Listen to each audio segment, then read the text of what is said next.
The correct headline from the Michigan primary this evening, which the media fails to understand, is that President Biden won Michigan in a landslide while Donald Trump continues to notably underperform. Shout out to Mystery Solvent 2.0 for that headline suggestion because it is true. As Norman Ornstein writes, the lesson we should learn here is stop hyping and paying attention to 538 and Real Clear Politics polling averages. They are deeply flawed. When all is said and done, folks, it looks like President Biden in Michigan will finish with about 80% of the vote in Michigan. If you want to talk about domination, if you want to talk about crushing, if you want to use all of those superlatives that the media seems to love to use when it comes to Donald Trump, they actually apply here to President Biden. And I understand the media was hyping the uncommitted vote, and they were saying that was going to be somewhere above 20%. It could be as much as 30%. It seems that the media had their headlines written. Axios had their headline written. Daily Beast had their headlines written. New York Times had their headlines written about the uncommitted vote. In fact, there seemed to have been more press in Dearborn, Michigan than there were even voters at some of the polling stations there. Now, I do not want to downplay the importance of President Biden and the Democratic Party recognizing very, very important issues that need to be addressed and shored up in Michigan. And so I don't want to make light of that, but I do want to point out that the uncommitted will probably fall in the range of 12%, 13%. By reference, President Obama in 2012, for his reelection, the uncommitted vote there was around 11%. So really within about a 3 to 2% margin there.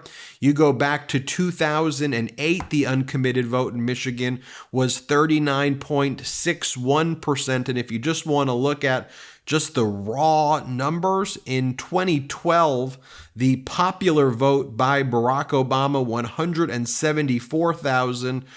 President Biden, halfway through the evening, was at 194,000 votes with basically an 80% lead. Now, on the other hand, you had Donald Trump grossly underperforming there as well. And I think that is part of a consistent story we've seen in New Hampshire, what we've seen in Iowa, what we've seen in South Carolina, and what we're now seeing in Michigan. As Adam Carlson points out, don't look now. Trump is currently on pace to underperform his polling margin by 15 points. The final 538 average had Trump winning by plus 57.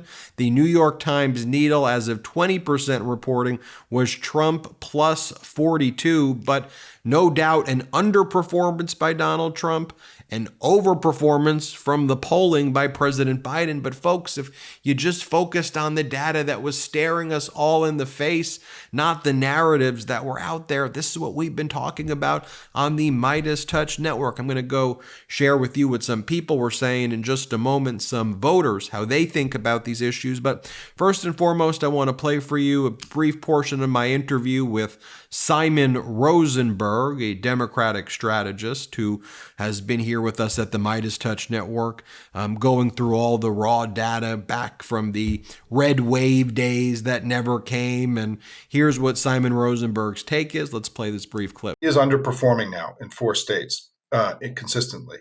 He's spending more money than he's taking in right now, which is a terrifying thing for a candidate at this point in an election. His party is broke. They're replacing the leadership in what is becoming a very controversial and debilitating process at the RNC.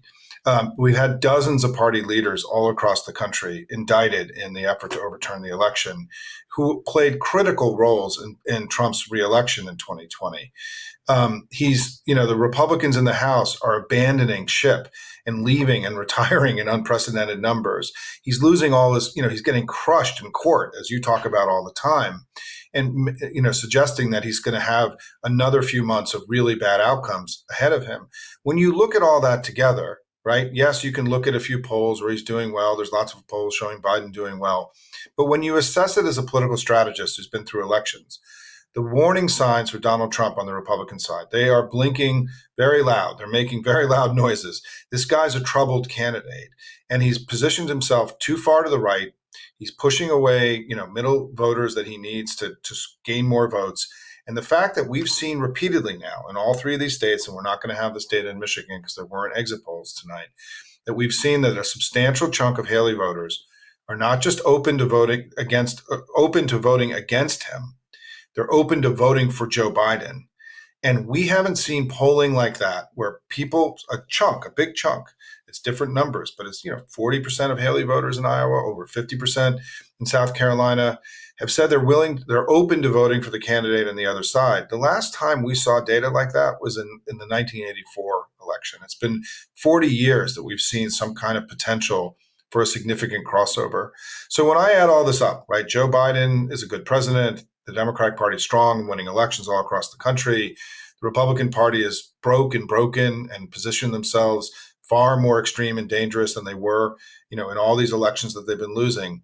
I would much rather be us than them as we hurtle, deeper into 2024. I also want to share this with you. This is Jeff Timmer, who was formerly the executive director of the Michigan Republican Party. Let's play this clip of Jeff.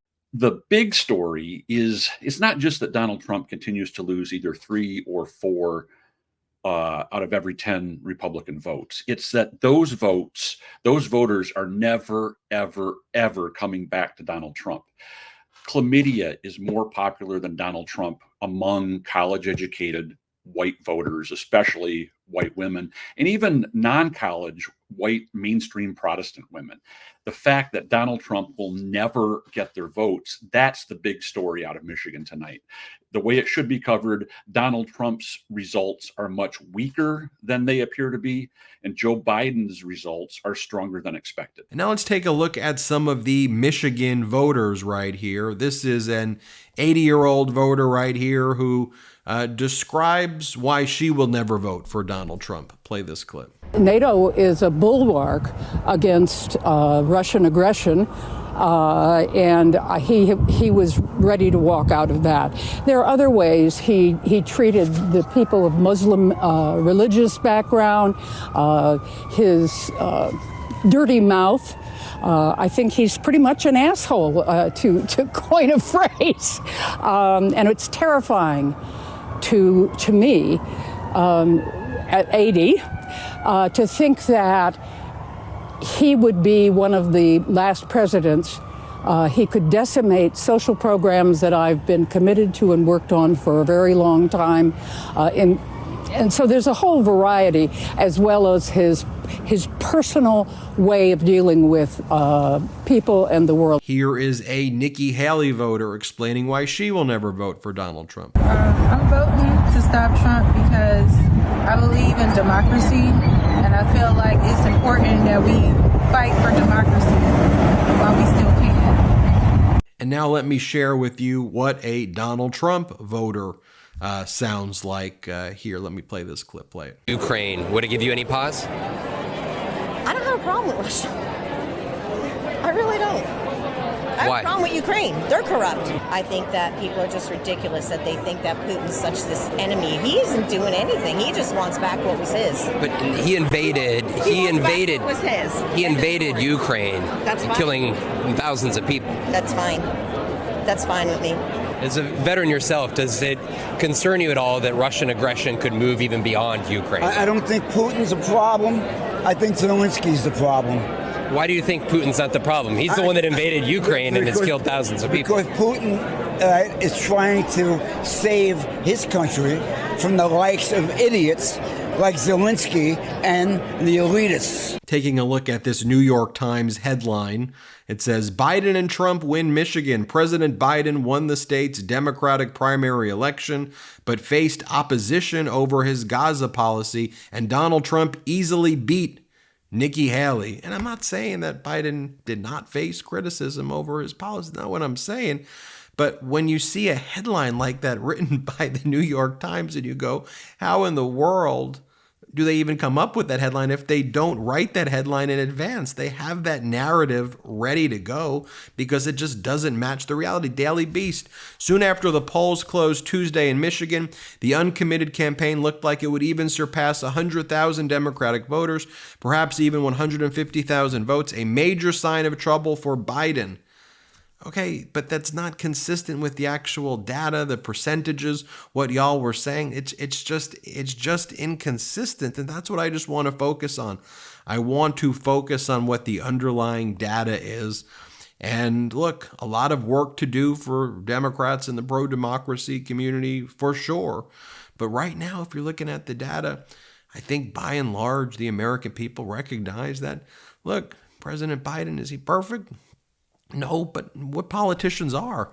But this is someone who's normal, who's compassionate, who espouses values of democracy, who's compassionate, and then they compare it, to Donald Trump. And that's what we're seeing in all of this polling data. So a great evening for President Biden, a bad evening for Donald Trump, and we will keep on reporting here on the MeidasTouch Network. Thank you so much for watching our coverage of the Michigan 2024 primaries. Hit subscribe and help us get to 3 million subs. Have a good one. Love this video? Make sure you stay up to date on the latest breaking news and all things Meidas by signing up to the MeidasTouch newsletter at MeidasTouch.com/newsletter.